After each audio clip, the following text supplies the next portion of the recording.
So good afternoon and welcome. Thank you for being here. My name is Ines Katzenstein, and I'm curator of Latin American art and director of the Patricia Phelps de Cisneros Research Institute for the Study of Art from Latin America here at MoMA.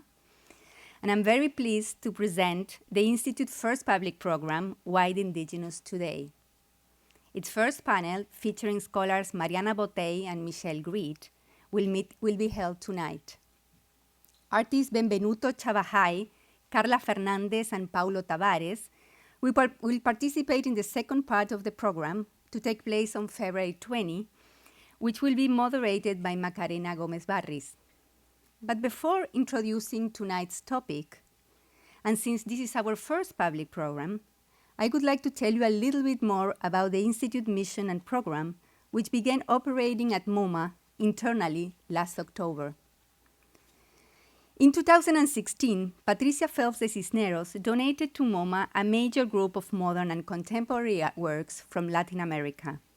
In addition to the donation itself, which truly transforms MoMA holdings by opening them to a much broader understanding of the history of modern art, Mrs. Cisneros proposed this institute, something she had been thinking about for some time, and made it possible. The Cisneros Institute is a permanent platform dedicated to furthering, supporting, and disseminating new understandings of Latin American modern and contemporary art in relationship to global cultural issues. We will seek to share the multiple perspectives of artists and scholars from Latin America and to amplify their voices by means of an international dialogue. As an integral part of MoMA, the Institute aims to strengthen the museum's long-standing engagement with Latin America through rigorous and experimental research into MoMA Latin American collection and through meaningful collaborations with artists, art historians, curators, and institutions in the region. The Institute program will revolve around a series of annual fellowships for artists, scholars, and MoMA staff, and a series of 3-year research projects that will deal with different themes, problems, and artists important to the region. The research will be performed both in New York City and in Latin America. We will open a call for the fellowships and announce our first research topic in the coming months. Along with these platforms for research, we plan to organize a handful of public programs, like this one, in order to think about the pressing issues facing Latin America today from a critical and plural perspective. The backdrop for our first program is the reopening of MoMA next October, and the curatorial staff current re-evaluation of the museum past and present. As part of that effort, we have organized a series of internal talks in the context of CMAP to reflect on artistic languages that have been overlooked by the modern canon.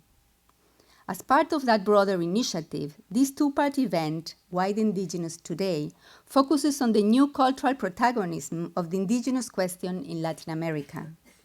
And when I say protagonism, I'm referring to different but connected phenomena. In response to the permanent displacement of indigenous communities from their territories, new movements of indigenous resistance have emerged in Latin America. The certainty that this displacement means the end of a certain America has not only spurred new forms of activism, in which, for instance, indigenous struggle form alliances with feminist groups, but also awakened the interest of architects, artists, filmmakers, writers, and intellectuals. In the field of contemporary art, we're witnesses an unprecedented visibility of indigenous experiences and imaginaries that have, for many years, been marginalized by the languages and discourse of art.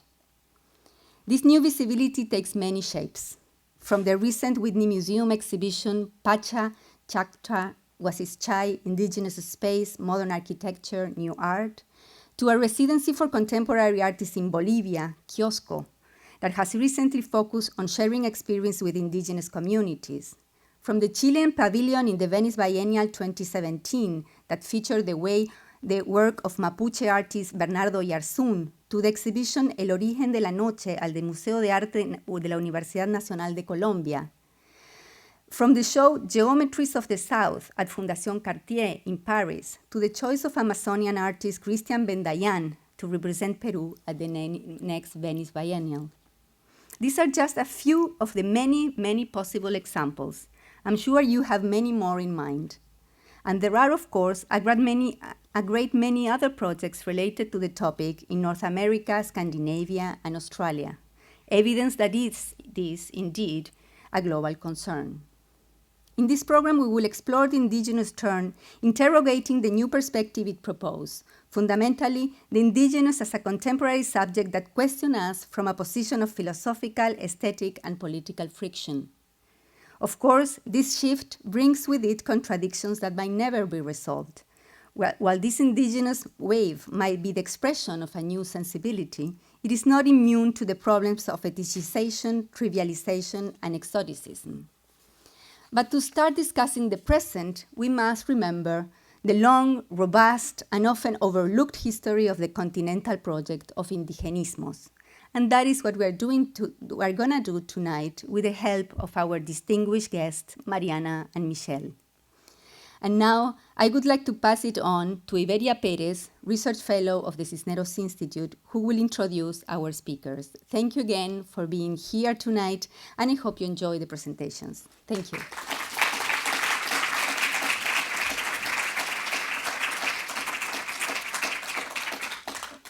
Thank you, Ines, and good evening, everyone. In this first part of the program, we will address the question of the indigenous through the vision of two scholars who have addressed the complexities of indigenismo as an artistic movement through a critical and nuanced reading of the relationship between indigenism and modernism in the context of Latin America. Addressing questions such as the problem of representation of indigeneity in the visual arts, in the case of Mariana Botey, and the legacies of indigenism in the post-war period in the case of Michele Greet, this first part of the program aims not only at framing indigenismo within a historical context, but to enable a reflection about the ways in which the indigenous is articulated visually, discursively, and politically within the field of art and culture in the present moment. To give you an idea of how we have structured tonight's program, we will start with short presentations by each of the invited speakers. This will then be followed by a conversation between both of them about the different points of intersection in their work and a discussion of the topic from a contemporary perspective. Lastly, they will open it up to the floor for discussions and questions. Our first speaker will be Mariana Botey, who is an artist, art historian, curator, and art critic from Mexico.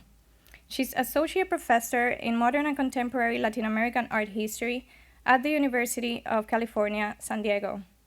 As an artist, her experimental video documentaries have been exhibited in many museums, galleries, and international festivals. She is the author of Zonas de Disturbio, Espectros del México Indígena en la Modernidad, published in 2014, and was the recipient of a Research Development Award from the Getty Research Institute for Pacific Standard Time, LALA, in support of Indigenismos, Amerindian Inscriptions in the Art of the Americas, an exhibition and publication project that poses a critical revision of the discourse of modern art history of the Americas by foregrounding an expanded understanding and critique of the notion of indigenismos. Our second speaker of the night will be Michele Greet, who is Associate Professor and Director of the Art History Program at George Mason University.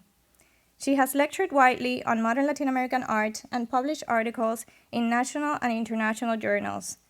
She's the author of Transatlantic Encounters, Latin American Artists in Paris Between the Wars, 1918 to 1939, published in 2018, and co-editor of the anthology Art Museums of Latin America, Structuring Representation, also published in 2018.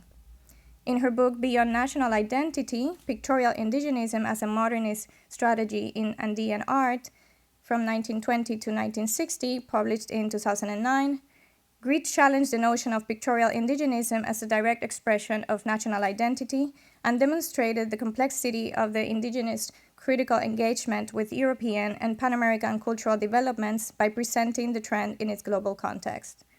So without further delay, please help me welcome Mariana Botey and Michele Greet.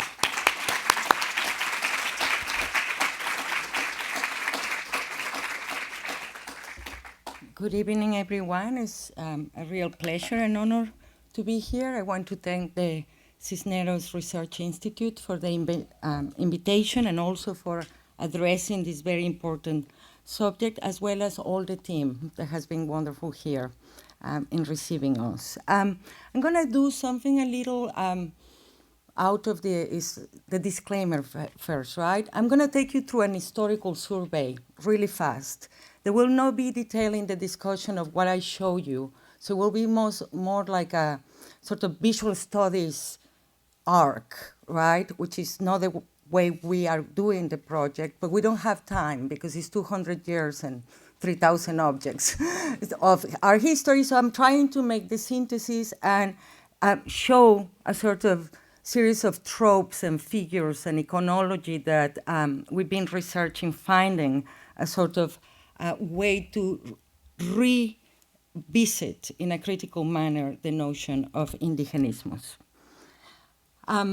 What I will be presenting today is a very fast and cursory overview of a continental critical historiography project that looks for a long temporal arc connecting a significant set of canonical figures and idioms in Latin American modernism. The specific grid of the organization of the materials that follow is the outcome of years of research and documentation and thinking the indigenous in the art history of the Americas. That is, the Amerindian as inscription, visualization, and allegory in the modern era of the art of the hemisphere. Its representation, misrepresentation, and non-representation.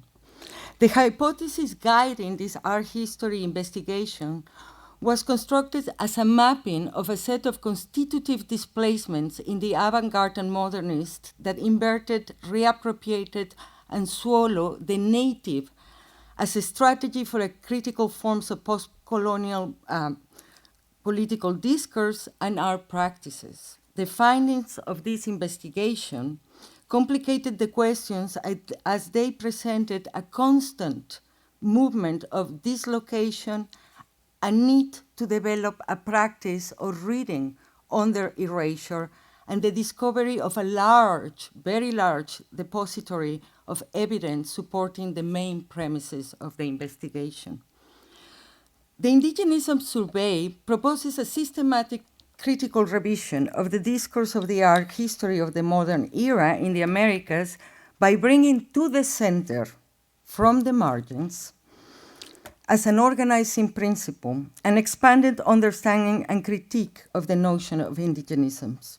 This gives a transhistorical and transcontinental account, gathering an unprecedented collection of artworks that document and indicate that the problem of the representation of the Amerindian, be it as a phantasmagoria of the past or as a singular social, cultural, and political phenomenon of the present, articulates the possibility in which the image of the indigenous as the subject of art becomes a reversing mirror in which the entire process of modernization and the modern are inverted and problematized.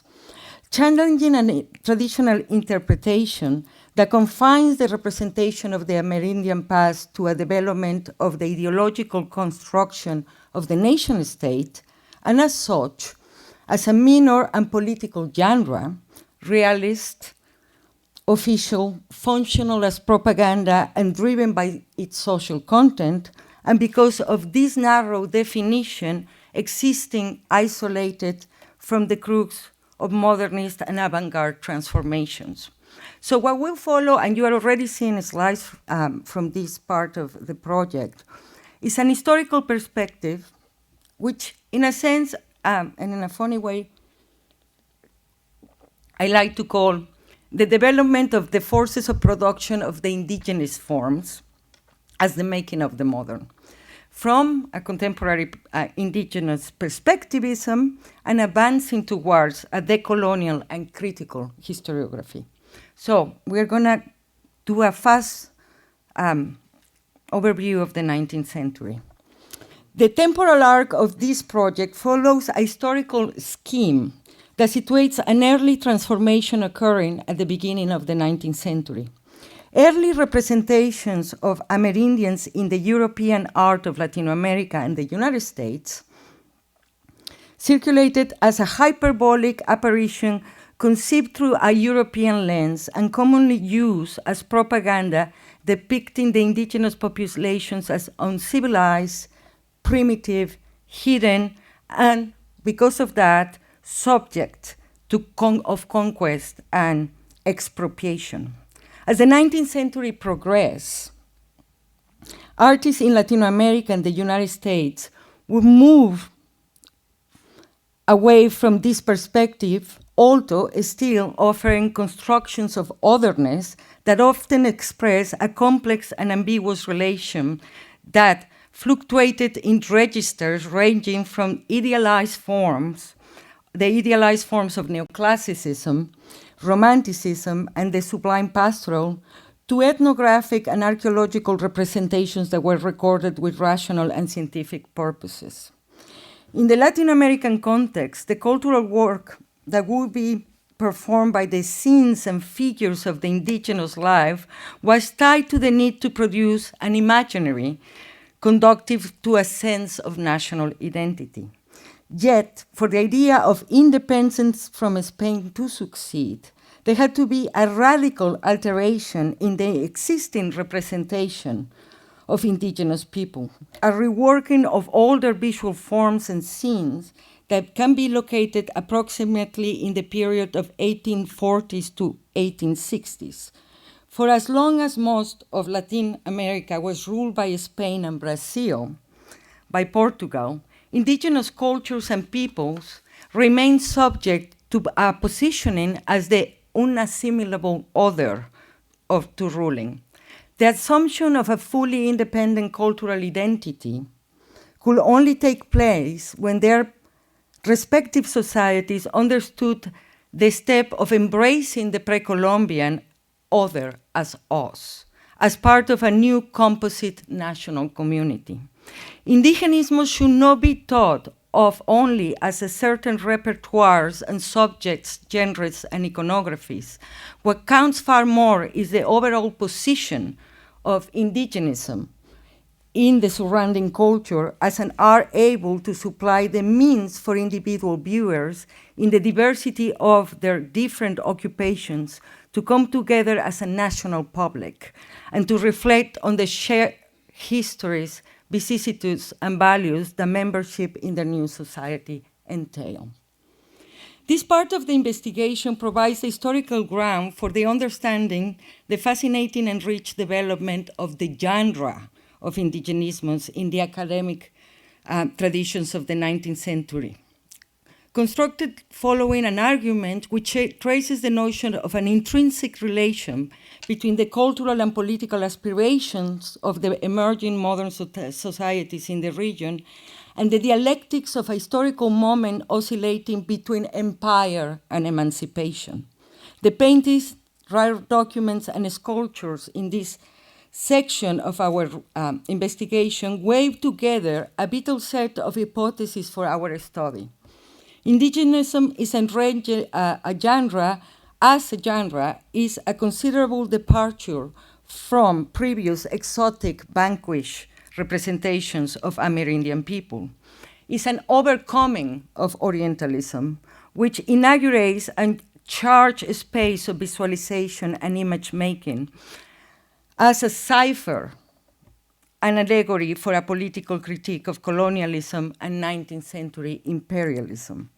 And in the case of Francisco Lasso and Paul Gauguin, Peruvian on the side of his maternal grandmother, Flora Tristan, the feminist socialist writer and activist who was a member of the Creole intellectual class, the future of these forms of image making is announced, igniting the spectrum of temporality that the avant-garde will nurture and disseminate, one that appropriates images of the pre-capitalist past into its own critical perspective of modernity. Really fast, all the different salons, every every nation, including the United States, organizes a certain public discourse around the figuration. First part of the 20th century. Drawing from the intricate set of cultural, social, and political mediations at stake in the previous transnational disseminations of indigenism in the 19th century, as a shared field of visualization for the singular and situational conditions of each historical and regional case, the genre of indigenism turns by adding intersections and further international exchanges into a form of fluid cosmopolitan avant-garde that insisted on creating a nativistic or original art of the Americas by reifying and departing from the set of repertoires, forms, and tropes of previous generations. At the outset of modernism and the proliferation of the avant-gardes, Indianist and indigenous idioms and forms are widespread in revival architecture, decorative arts, ballet, music, sculpture, public monuments, painting, and literature. The turn of the century is defined by the two-way system of appropriation and reappropriation of indigenous motifs and themes that produce a set of deco and modernist styles based in Amerindian revivals. The case is widespread with repercussions in all countries and showing variations that move across different art movements and schools. The historical survey dedicates a central part of its study and presentation to this moment with a rare and emblematic collection of artworks and documents across these different schools and styles. At the outset of the 20th century, the proliferation of avant-garde tendencies in the international arena mined the burgeoning of Indianist and indigenous idioms and forms in a widespread phenomenon. Following Andrea Junta cogent formulation of the three strategies of the Latino American avant-garde, inversion, appropriation of the appropriation, and swallowing, this part of the survey is the largest, making the case for a widespread iteration of the Amerindian imaginaries as a core source of inspiration and stylistic inscription and reinscription in the modernist turn. A particular emphasis is given to the study of a collection of paintings, prints, photographs, and publications that exemplify the consolidation of the Indigenista early avant-garde schools in Peru, Ecuador, Colombia, Guatemala, and Mexico. The examples in this section also span to incorporate the apparition of anthropophagia. Let me get to anthropophagia there. Movement in Brazil. The constructivist abstract experiments of the School of the South with Joaquin Torres Garcia, underlining the Inca and Quechua sources that were central to his unique form of constructivism and abstract experimentation. Further, the indigenista roots that connected Cusco to Rosario in Argentina, traveling down the Rio de Plata, redressed in Ricardo Rojas' figure of the Euro-Indian civilization, enacted as an alternative imaginary to the formation of the modern in Argentina. Here, a significant current of Americanist art explored and conceptualized the roots of its aesthetics manifestations in connection to imaginaries of telluric geography and landscape that were expressed as social narrative in the political notion of the popular and populism. Again, in these examples of the local art movements were linked in an extended cartography by their attempt at reaching for the indigenous core as the essence of a localization and unique character of America, the continent, as a political and cultural horizon. The powerful works of Antonio Berni, Sesotris Vitulo, Alfredo Guido, and Gertrudis Chale exemplify the centrality of this artistic program in the Southern Cone region. Moving north again, a careful survey of the formation and importance of the Taos School, and I apologize, I don't have the Taos School images, reframing it in the hemispheric context and advancing a dispute over the isolation of the international tendencies of modernism that became dominant in the next decade in the United States. As a counterpoint, and expanding on the historiography and representation of, of that moment in the United States, we could present a set of documents making the case for Siqueiros, America Tropical, and early work by Gunther Gersog in the US as valuable interventions in the public sphere that revolve around the reformulation of latent violent inscriptions contained in the Amerindian system of allegorical visual constructs. Finally, the centrality of the Amerindian comes to a critical mass in the many debates and manifestations that Surrealism brought to the New World, documenting how the many and occasionally conflicting groups were engaged in an intense exchange and discussion on how to posit the Indian culture and civilization as a horizon of artistic experimentation. Our itinerary spans the section of the first part of the 20th century with Diego Rivera, proto-conceptual intervention in relation to collecting and mining the past, which is explored with a collection of documents from the archives of the Anahuacalli, his archaeological and ethnographic research in preparation to the murals in the National Palace, as well as his involvement in the affair of Ixcateopan. If anyone wants to know what is that, you can come and ask at the end. As an epilogue to this section, the 19th century and the early 20th century, the evidence gathered in our research suggests a form of cultural travestism, operating as an allegory for indigenism as an artistic and cultural strategy. We have collected a small essay of historical photographs to make this point. We close the first two parts of our survey with a reflection on the problematic and quite extraordinary ways in which artists and social groups often dress as Indian. And with this, we're trying to advance a sartorial perspective on modernist aesthetics. Okay. 20th century, the neo-avant-garde, the Cold War era. The post-war years were defined by the intensification of the political meaning and destination of art.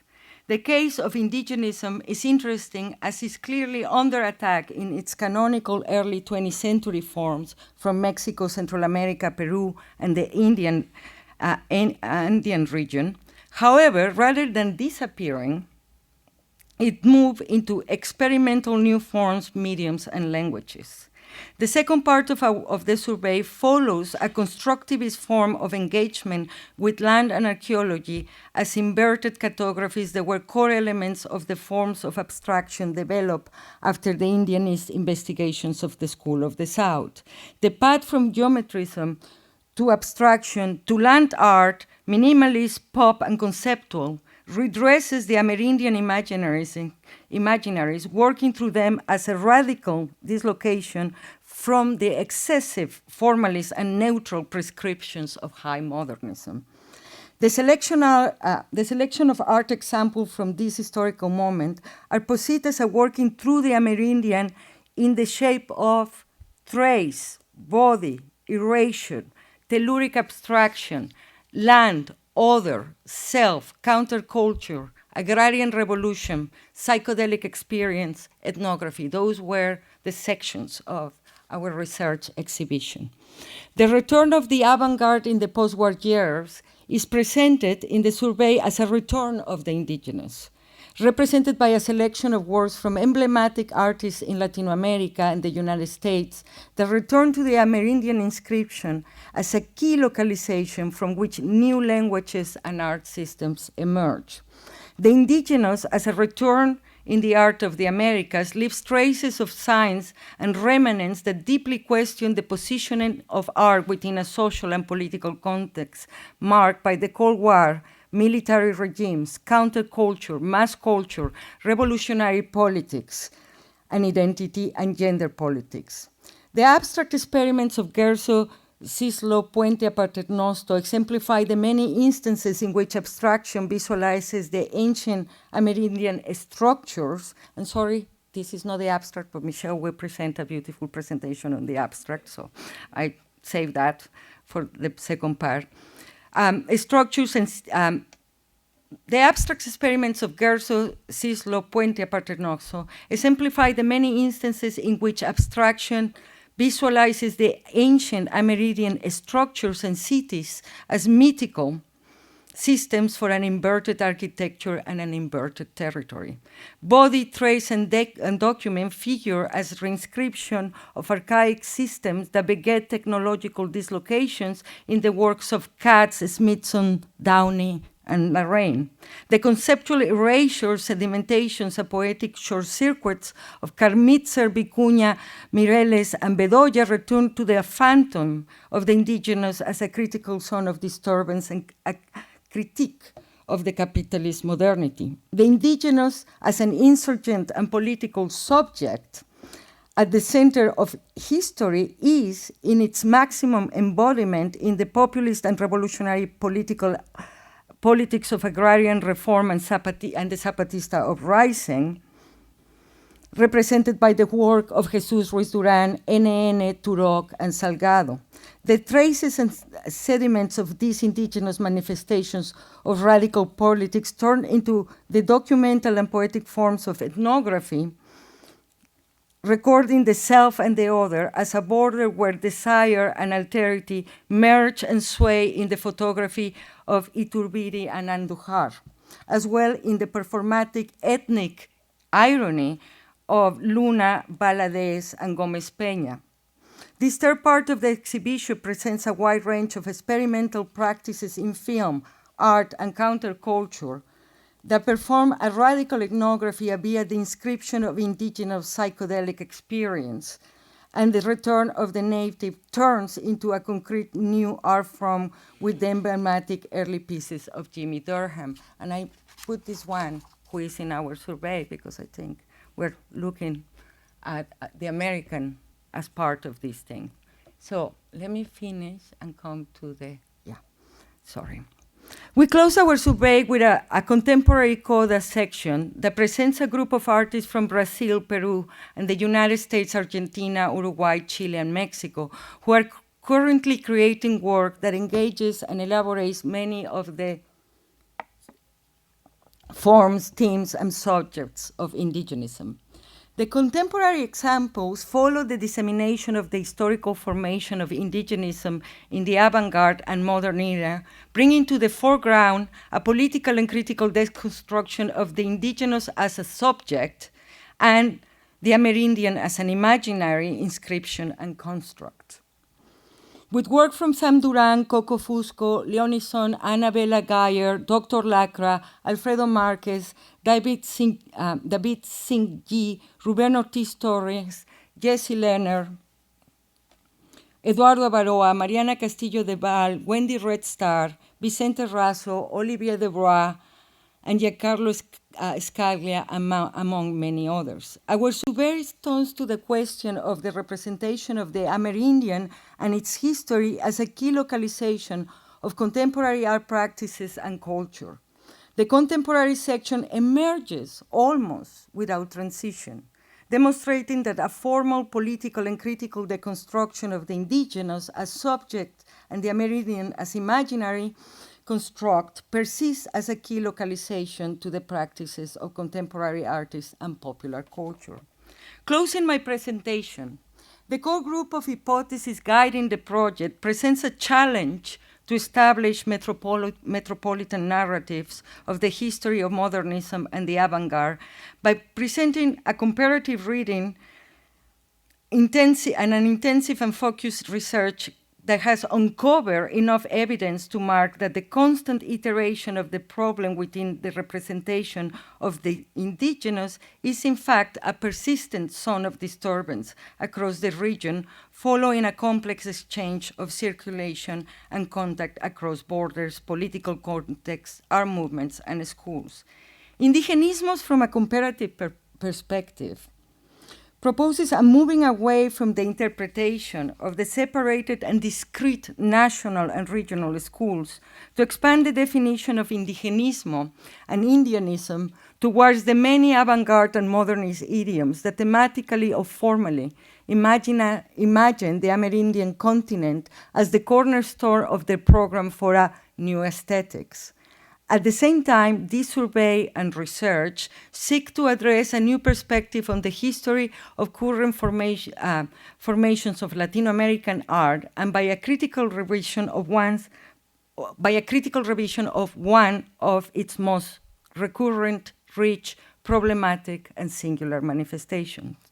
An expanded use of the notion of indigenismos as a catalyst for the art of the modern era in the Americas brings a new ground from which to generate a fluid network of intersections and displacements in our understanding of the development of a unique and original form of aesthetics and production of cultural meaning in the region. The materials that I am presenting today are only a very small selection from the documented and studied artworks in the archive of Indigenismos that we are compiling and organizing. Focusing in Peru, Mexico, the United States, Uruguay, Argentina, Chile, Ecuador, Colombia, and Brazil, the survey presents a collection of examples advancing a localization of a singular difference, intercepting and disrupting the unfolding of modern and contemporary aesthetics in the Americas. The conceptual and speculative experiment was originally to posit the indigenous as an spectral or phantasmatic presence in the art of the Americas. After looking to more than 3,000 objects, somehow the stakes seem higher, and we would like to claim that indeed there is a ghost haunting the history of the avant-garde in the Americas. Let's call it a red specter, the ghost of Atahualpa. Thank you.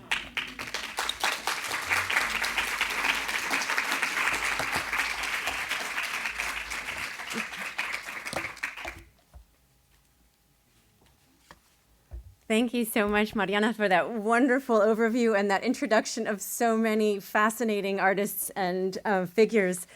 Before I start, I would just like to say thank you to Inés and Iberia and the Cisneros Institute.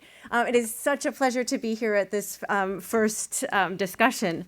I'm doing something a little bit different than what Mariana just did. I have a bit of a more focused case study and looking at a little bit more specific definition of indigenismo, but I think that the two talks work really well together, and we can continue that discussion afterwards.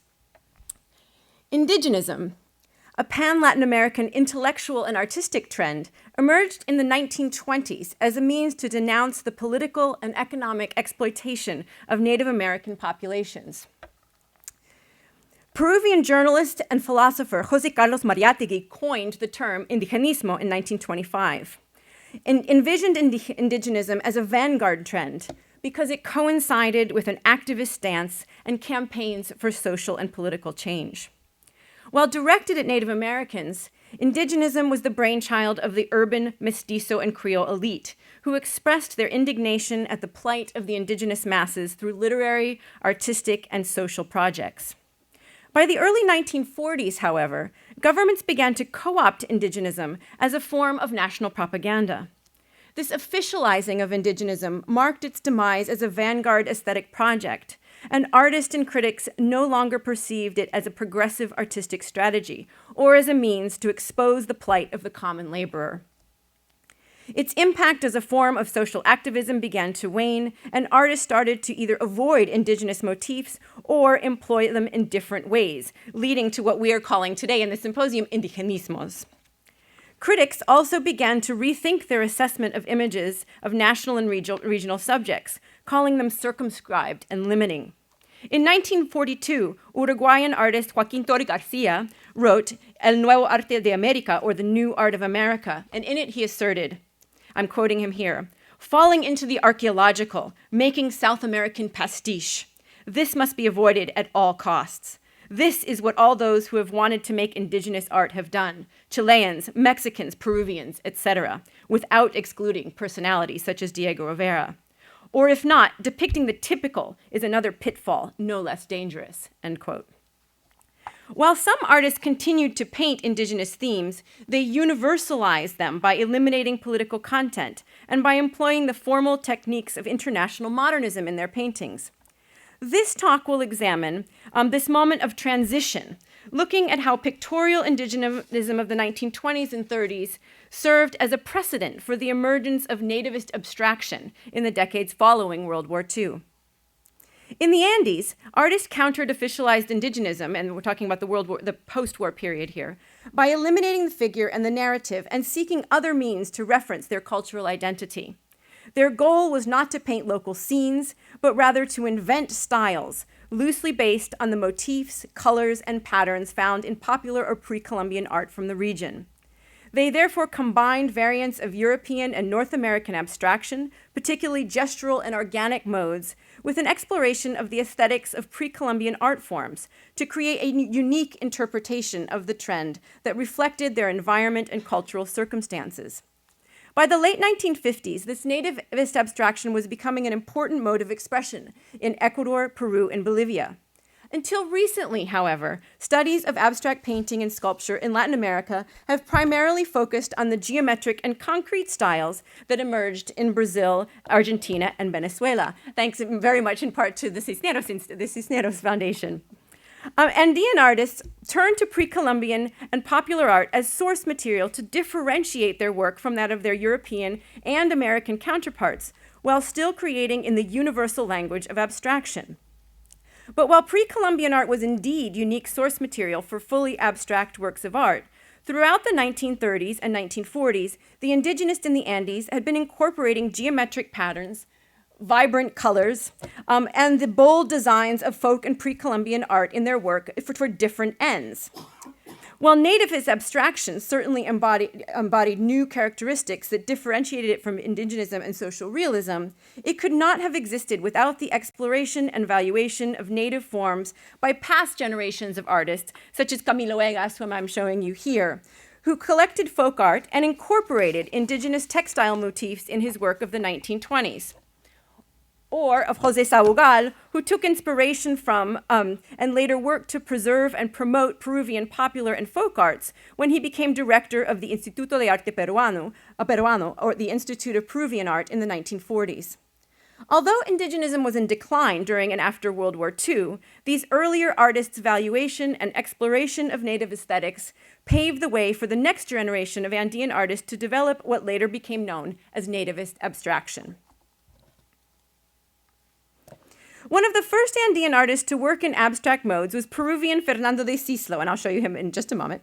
A stay in Paris in 1949 had put Cislo in contact with artists from the Tachisme and Art Informel movements, and I'm showing you an example of that here, and inspired him to abandon figuration.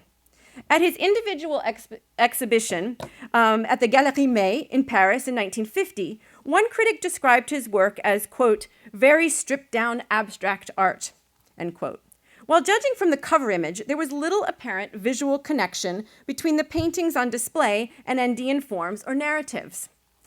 Olivier Lecornu, author of the text for Cislo's exhibition brochure, saw them in terms of the tragic grandeur of Andean legends. And I feel like it's a bit of a stretch here describing those as the tragic grandeur.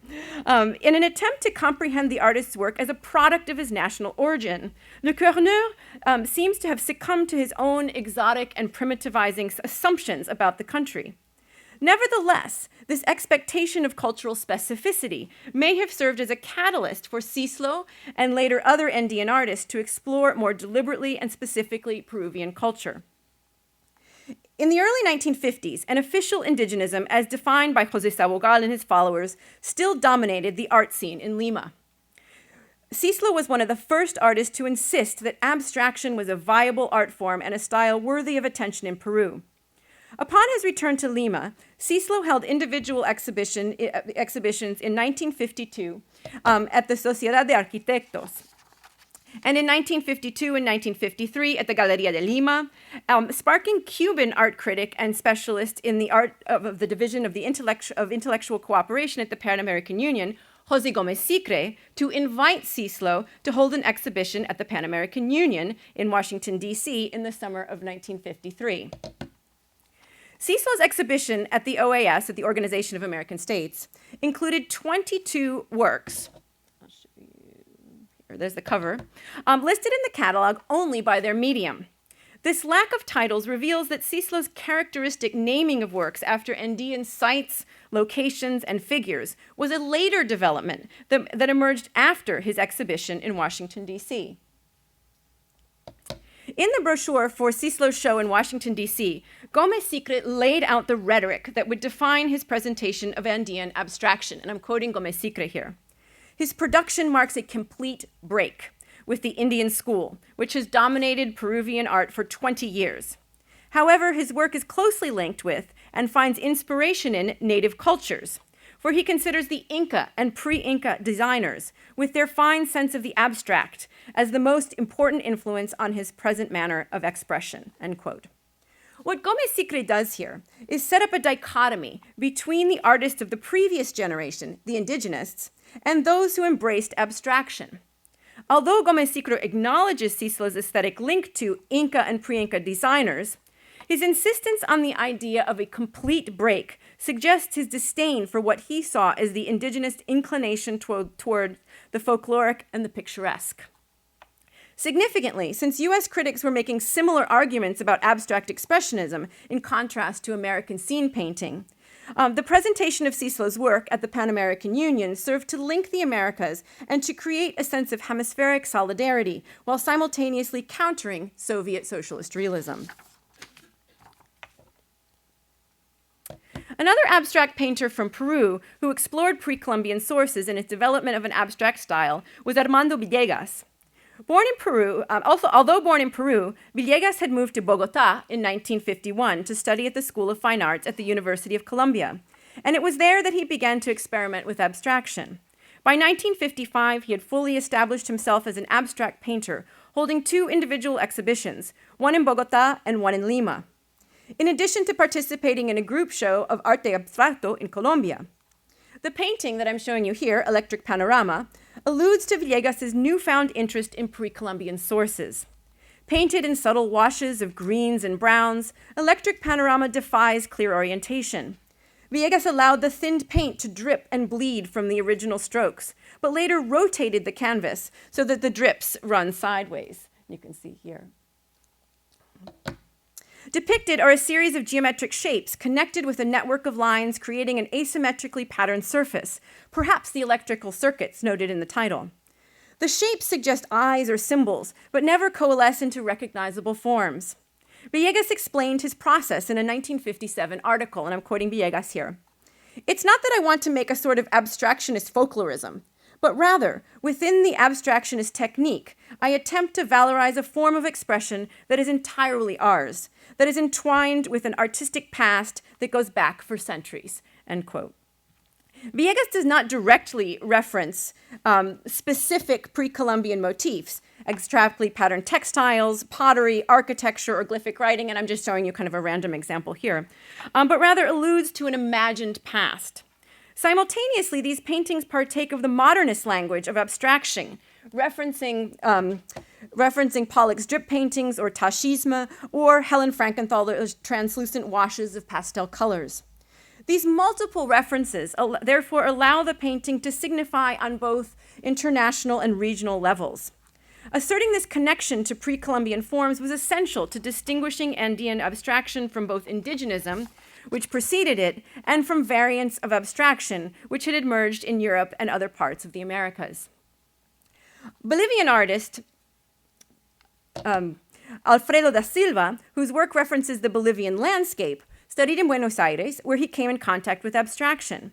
In 1959, he won grand prize at the National Salon in Buenos Aires, and subsequently received an invitation to an exhibition in the US at the Pan American Union, and I'm showing you that here. And just as a little aside, this is a part of brand new research, and I've done a lot of work at the Pan American Union, and have a lot more work to fill in beyond this.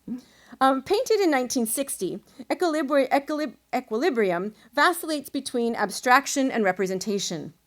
Oops, let me give you equilibrium. There we go. On a background of thin washes of ochre, angular rock formations occupy the central portion of the canvas. From a gap in the craggy rock, a small glowing orb suggests a setting sun aligned with the sacred landscape on the solstice. Balanced on the central rocky formation is a second, smaller rectangular form on the upper right. This precariously balanced form evokes the miraculous accidents of nature, as rocks tumble from the mountains, or perhaps a human intervention to assert control over the land. The rocky forms are roughly textured, and multiple hues of browns, reds, greens, and yellows emanate from their mottled surfaces. Because the ochre ground extends under the rock formations, they seem to float in space, undermining any connection to a real landscape. Moreover, the translucency of the paint and the uneven overlapping edges of the shapes force the viewer to remain aware of the artist's process, and thereby impedes the perception of a fully realized landscape. By emulating the craggy Andean landscape and sacred traditions of an ancient past, Da Silva situates his work in local history and culture, while simultaneously employing the international visual language of abstraction.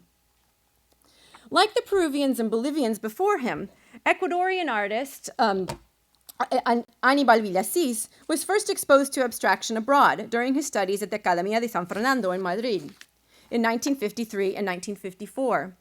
Upon his return, he gradually transitioned to painting an entirely abstract manner that became known as precolombinismo. One critic, responding to Villasís's 1962 exhibition at the Organization of American States, described just how Villasís achieved this effect, and I'm quoting the critic here.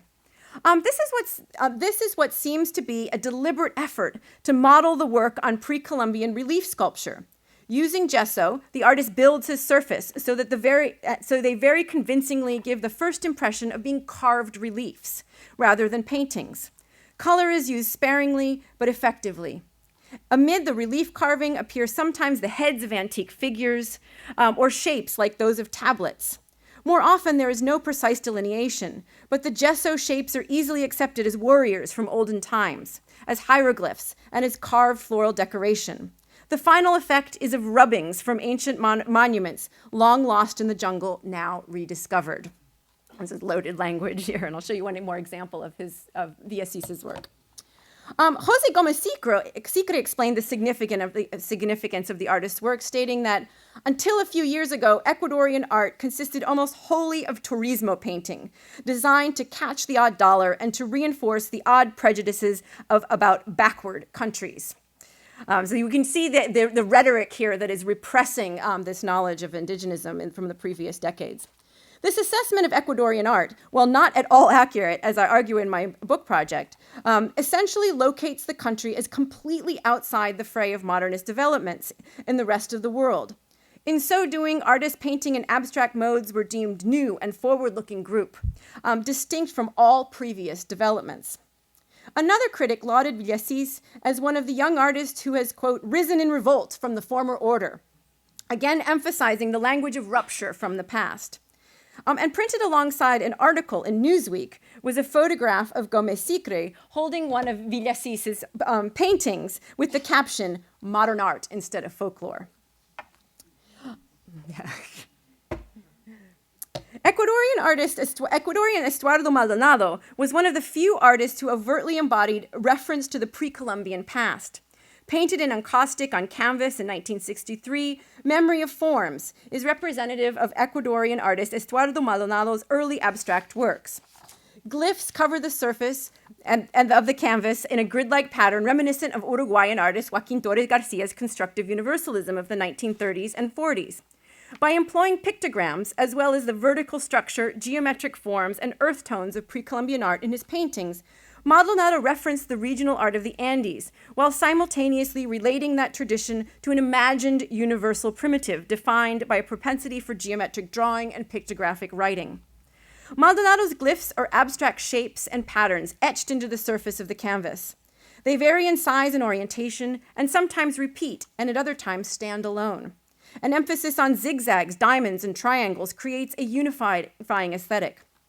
While his hieroglyphics are invented, their arrangement suggests an archaic visual language.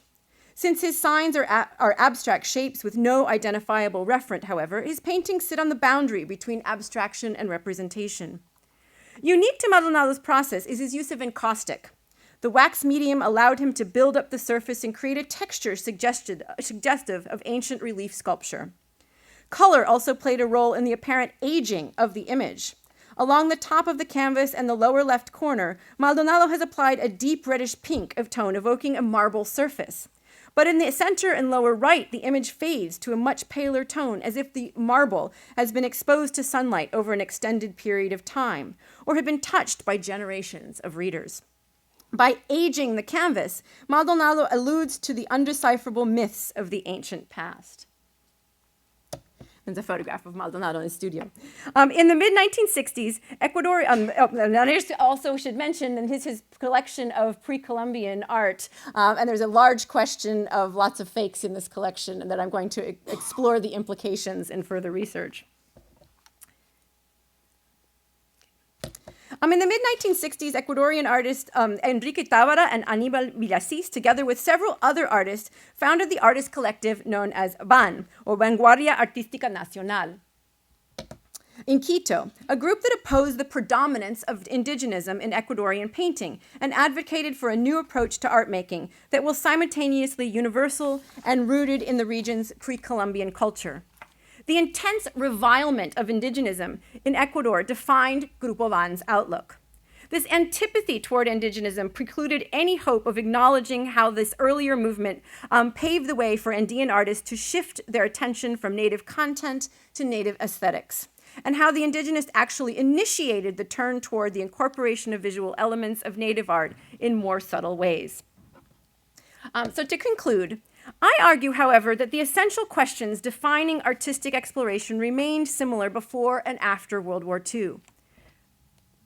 And those how to define one's cultural production while employing internationally recognizable contemporary visual languages. In other words, although post-war Andean artists strove to find a visual language that was regionally specific without depicting local subjects or narratives, it was indigenism, with its incorporation and valuation of native themes and motifs, which paved the way for more subtle and innovative explorations of native aesthetics, such as precolombinismo. Abstract art in the Andes was thus, in many ways, a clear descendant of indigenism. It engaged regional cultural heritage and served local goals, while simultaneously entering into dialogue with global aesthetic movements. Thank you.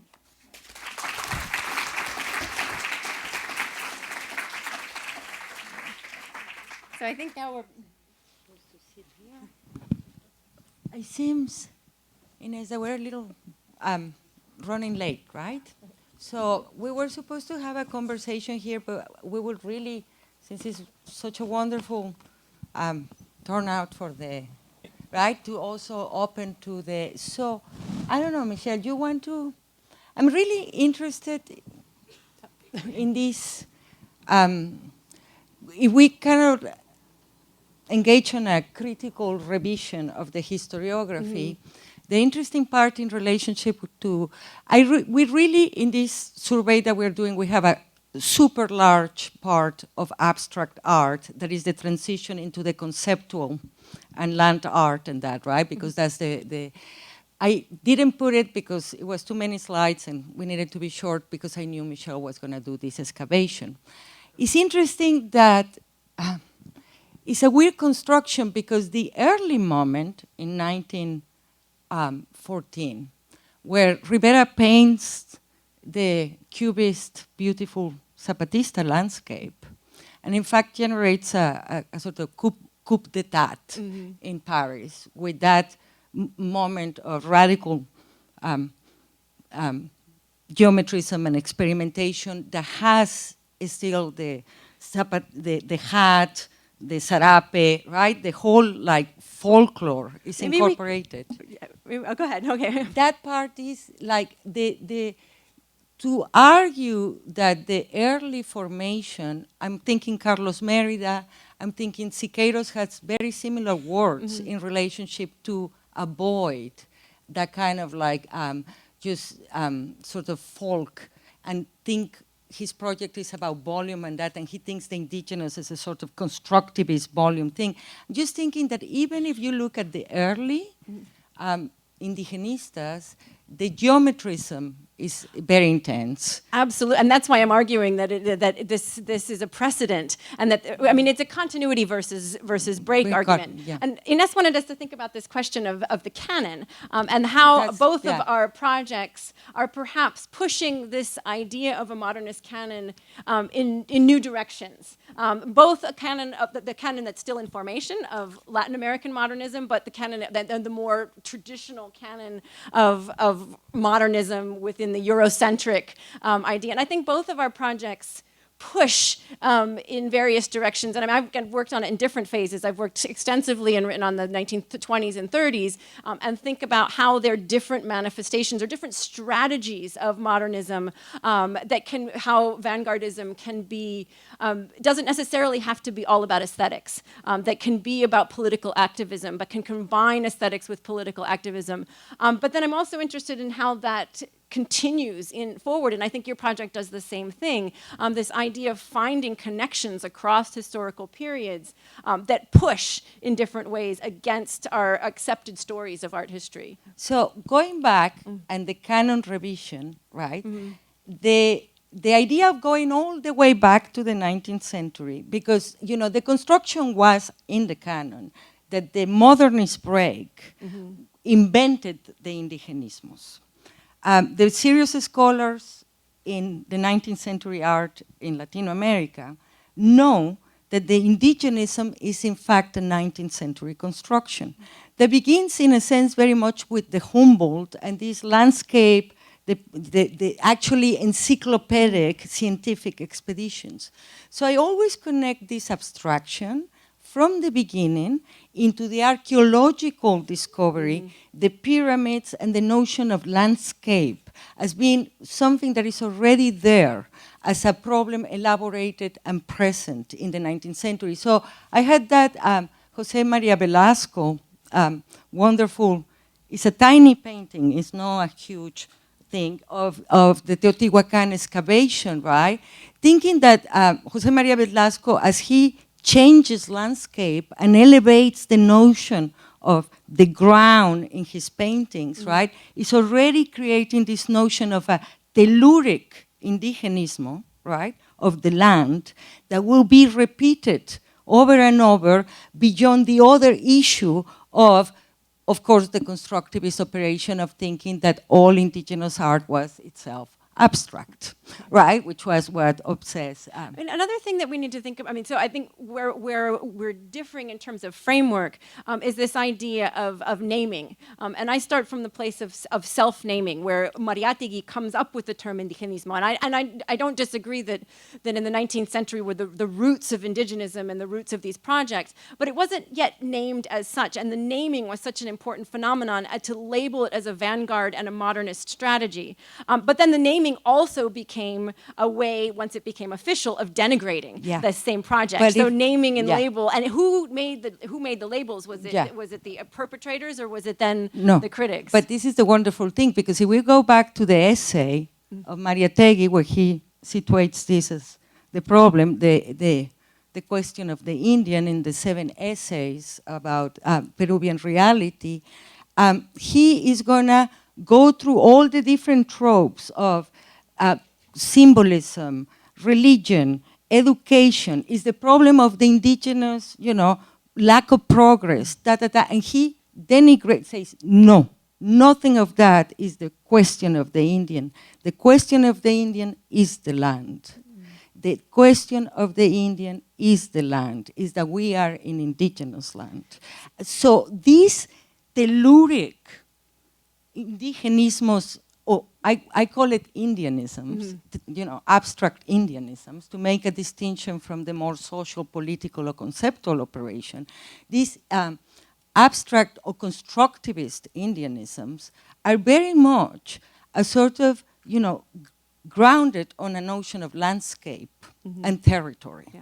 So in a sense, we could use the detail of a close reading of Mariátegui to actually incorporate these forms of telluric abstraction and ground abstraction, right? And situate them also in the landscape revolutionary changes that were done in the academia by Jose Maria Velasco that in fact, completely transforms all the structure of landscape painting in the 19th century.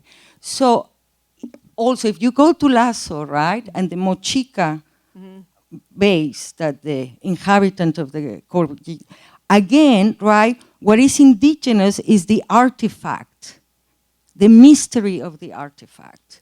And because those artifacts had strategies that were related to abstraction and key to abstraction, then again, right, enters in a particular dialectic, because the indigenismo is a dialectic, not a definition.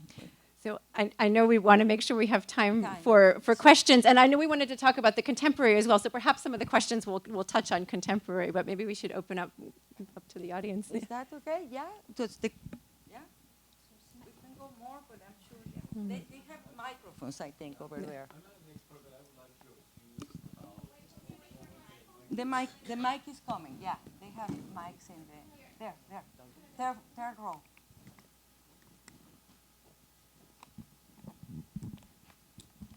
I'm not an expert artist, and I'm just an admirer of the art from Mexico, and I would like your comments related to the ruptura. Why that opposition to abandon, as they would say, this indigenism of Diego Rivera, the muralist, and why the change? Why it's so hard? Could you comment on that? Well, very, succinct. It's political. Yeah. There is no, in our exhibition, and really this is really bad because every single piece that I showed you, plus 300 more, have a close analysis in the historiographic, as history, as hard history. The thing is because I'm trying to kind of transform the notion of this construction 200 years, I cannot show everything or explain. But Rivera himself was really engaged in a set of displacements like the great collection of which 30% is fake. But he was conscious of that and say basically, I'm collecting, for me, is all the same. Folk art is is the aesthetics of the indigenous.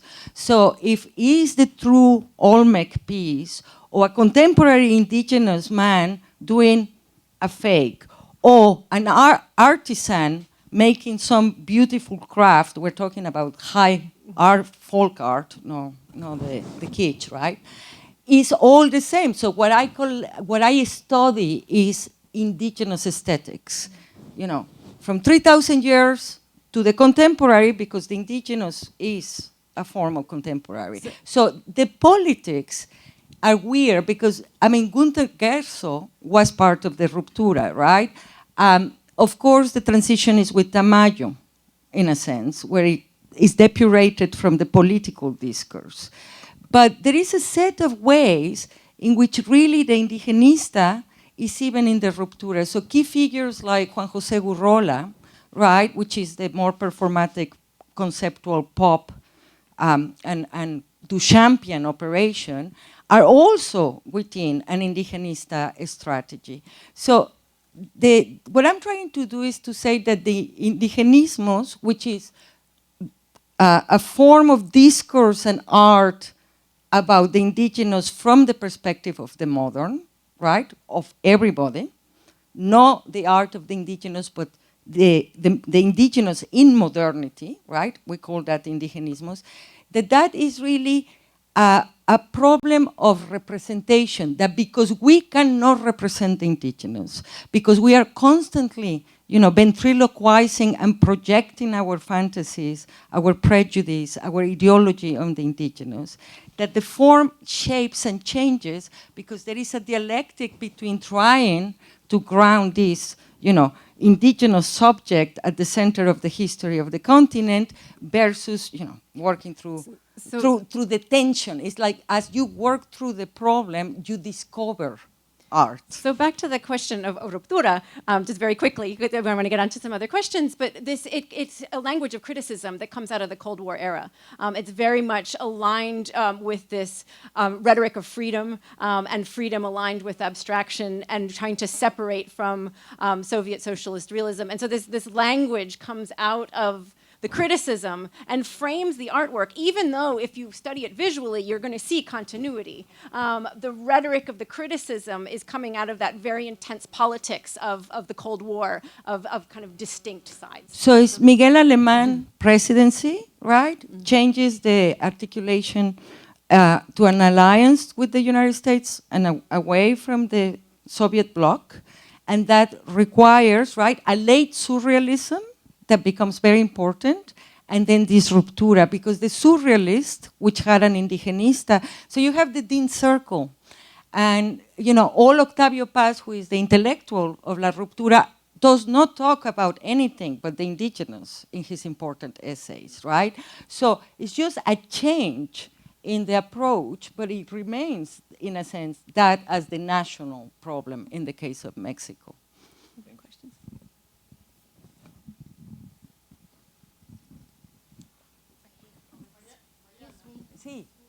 Did you consider el orientalismo al revés in your transvestism? Because I think it's very important now that you are including Jimmy Durham and this kind of artists who have been very polemic in terms of the representation and the validity and the authority of that space of representation. Okay, this is a wonderful question. Thank you so much, because I was very fast, but that's what we're trying to deconstruct precisely. Right? We actually localize, the first images that I show you are terrible, right? This is the worst abuse, on a sense, of the new republics in trying to have the worst Orientalist fantasies. All this eroticism is truly Pompier. You have to think of Jerome. We use Jerome as a way to compare. I built all that part of the argument with Norman Bryson. So we were very serious about looking at this, right? So I was very fast, but it's interesting because there is almost a proper historical progression that as people train in the fracture and the rupture, it's like going back to 19th century history, where you see the development of the forces of production in the perfect arc, because you begin to place, and it's first all Indians are dead, right? In the first part of it. And suddenly, they stand. And they stand at that particular weird and very boring court painting, painted for Maximilian Court in Mexico, where he's receiving the Kickapoo, right? There is Norman Bryson coined in our research this wonderful term, overcoming Orientalism. There is a proper moment in which the Orientalist repertoire changes, because it's as if the Atahualpa that is dead and the last Tamoyo that is dead, right, suddenly stands and is the Kickapoo being received by the court of Maximilian. The interesting thing with the painting is 13 figures on one side, 13 figures in the other side. The geometry, the equality of the indigenous Kickapoo delegation with the emperador is perfect, right? You see also in Lasso, after the Atahualpa of Montero, they are the same generation. But the Lasso, who painted those paintings by dressing himself and everybody else as indigenous, and that's the pictures I show. So they will dress as Indian, take pictures, and then create the pascanas and all this, the Lasso moment, right? Francisco Lasso is extraordinary, because he really situates the indigenous is hidden, is masked. You don't see. What you see is the object, the remnant of the civilization that was destroyed. You see that, and he's just this kind of psychic figure, like a phantom. The indigenous is an image of us, the non-indigenous. It's a sort of internal, right?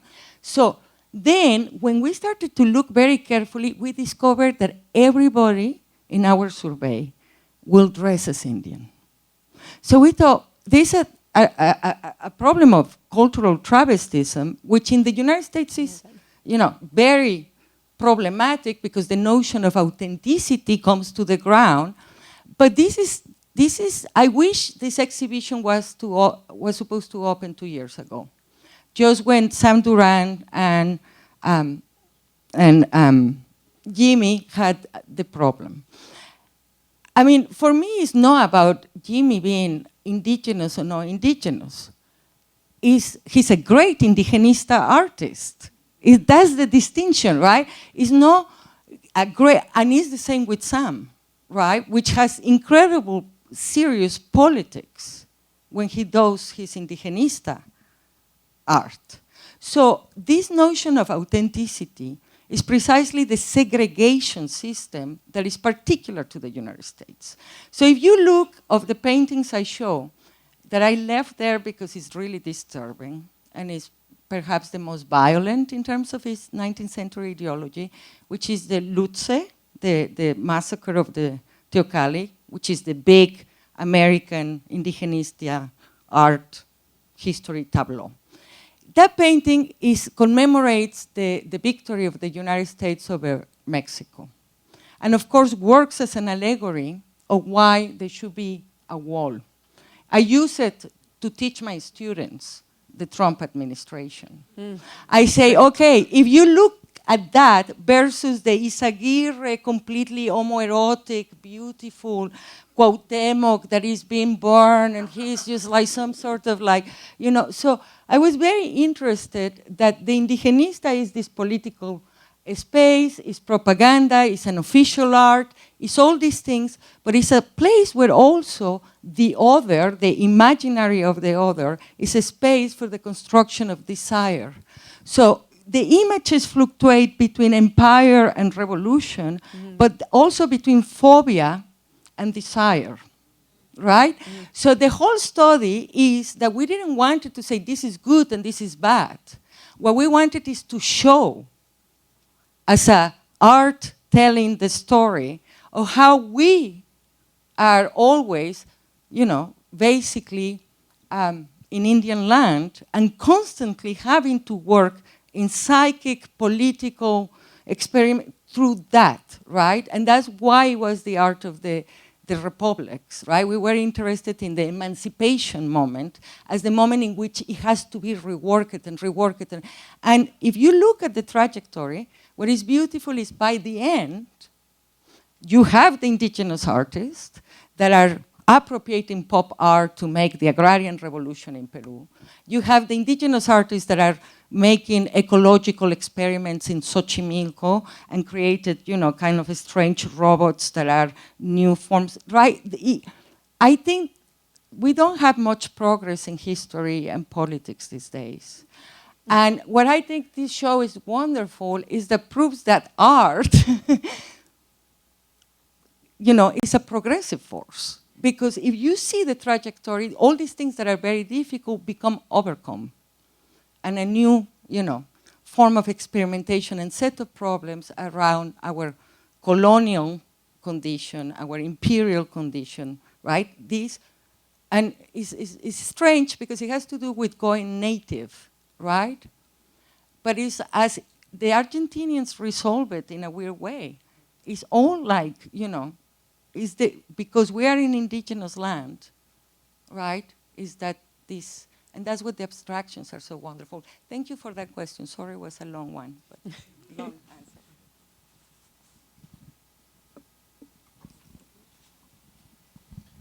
Hi, Michelle.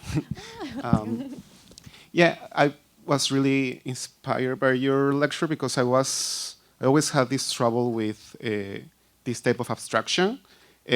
On the one hand, yeah, there are references to the local, but at the same time, artists like Cislo that you mentioned are really trying to break, and they are really trying to say, if we could be, there's a specific quote from Cislo from the 50s, we are not building upon the native as the indigenistas, we're not using their images, which is very important for him as an abstract painter.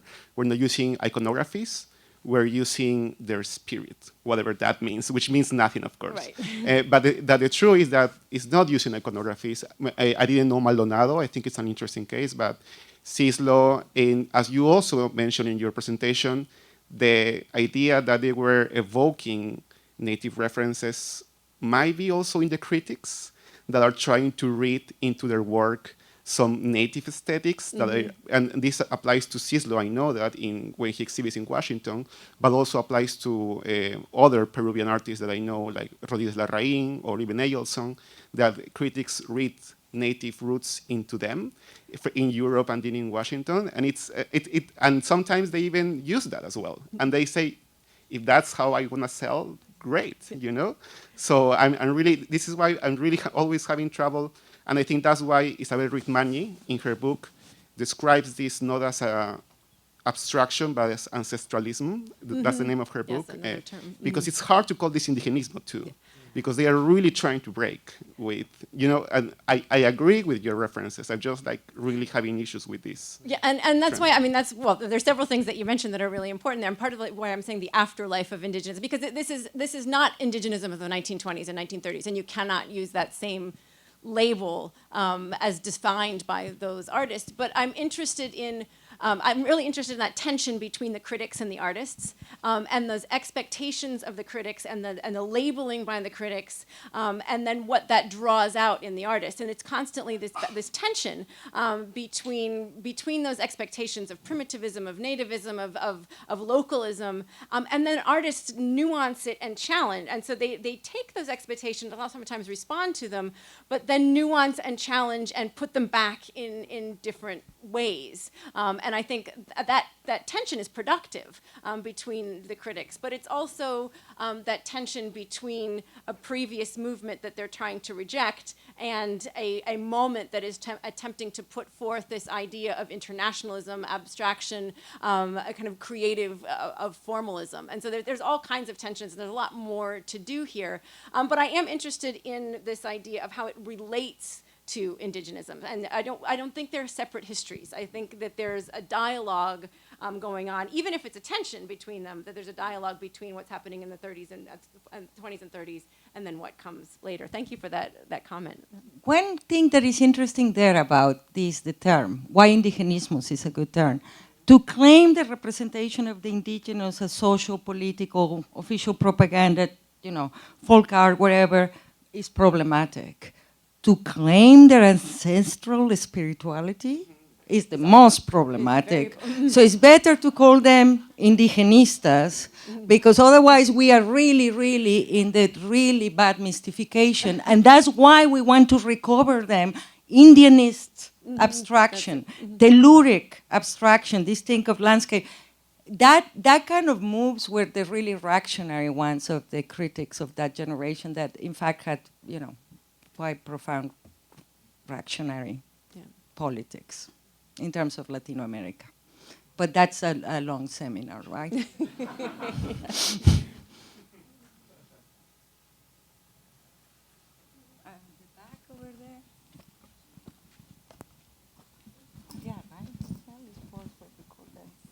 Hi, so I wanted to go back to the question of why now? That was actually my same question. So. Oh, great. Yeah, because we are all immigrants?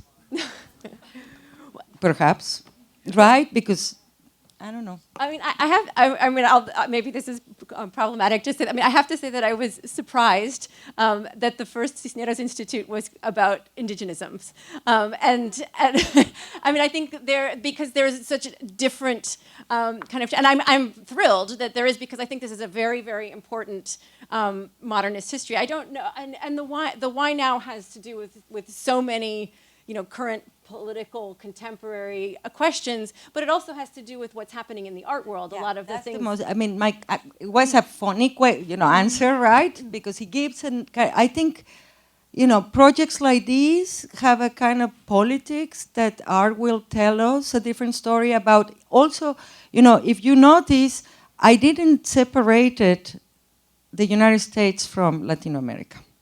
And I didn't go to Canada, where this is huge and extraordinary. So from the Patagonia to Canada, we can actually narrate the Americas around these in terms of our history quite well, right? Not in terms of political discourse and things like that, because that's very Latino American, right? But in terms of art, the comparative works. That is important, but what is very important is that the exhibition that we were working traces that the key canonical figures of the neo-avant-garde, be Leandro Katz, Ana Mendieta, Juan Downey, think of the Vicuña, right, are in fact indigenistas. So the new generation, there is no transition. This really, from that neo-avant-garde to the proliferation of indigenista contemporary art, which is everywhere and is becoming obsessive moment of indigenista production in contemporary artists, almost to the degree that you are worried because you say, okay, suddenly, you know, it was just the weird, marginal, radical guys, and now, you know, is what everybody is, because I believe that is a return, because it was repressed in the 50s by a bad historiography. Well, by figures like José Gómez Sicre and Marta Traba, who Traba absolutely hated indigenismo. And so there's a need right now to kind of rethink and rewrite those histories, to kind of give nuance to what's happening in the contemporary moment, and really give a sense of what that history is, not as written by Traba and as written by Gómez Sicre, who just despised that indigenismos and denigrated them at any moment, but to find again those moments of avant-garde experimentation within indigenismo, or find those moments when it pushed against the grain, and there are many moments like that. I mean, I will argue, the research showed that the neo-avant-garde experimentation in Latin America was indigenista, not moments. Is what it is what is driving the key figures everywhere. So that's the issue. This is not a marginal moment. This is actually the dominant form. I'm sorry. We look at 3,000. I actually, you know, every single of the canonical figures is working some phantasmatic fragment, residue, ethnography, landscape, abstraction. I'm talking of the neo-avant-garde, right? And that's what the transition to, you know, the conceptualist, the pop achorado, the pop experiments, the engagement with popular culture, the engagement with politics, right? The engagement with identity, this queering of the indigenismo, right, that is there from the 19th century and will develop all the kind of like, you know, queer contemporary art. So I actually think that this is, you know, if you look at it, it's actually, you know, not saying the only form, I'm saying a dominant form in terms of production, right, rather than in terms of historical discourse. Right, but it also fluctuates in terms of reception. I mean, so it fluctuates from being vanguard to being reactionary, and it fluctuates within different countries and with different responses. It depends, you know, Peru is very different with José Sabogal, who is in the National Art School, and Ecuador has indigenismo coming out of alternative spaces and journals, and so there's different, I mean, there's different receptions. But if you focus only on Sabogal, who is the official artist and the folklorist,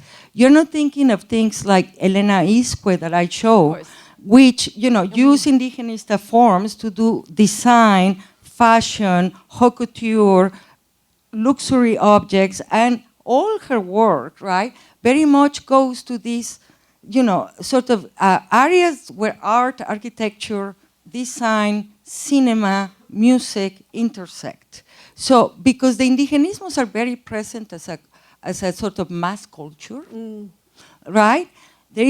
That's what the pop also comes back immediately as a strong form in the kind of indigenista pop art, which is a very interesting. So I think here, what we have is a problem of the reception of critics, institutions, and historians.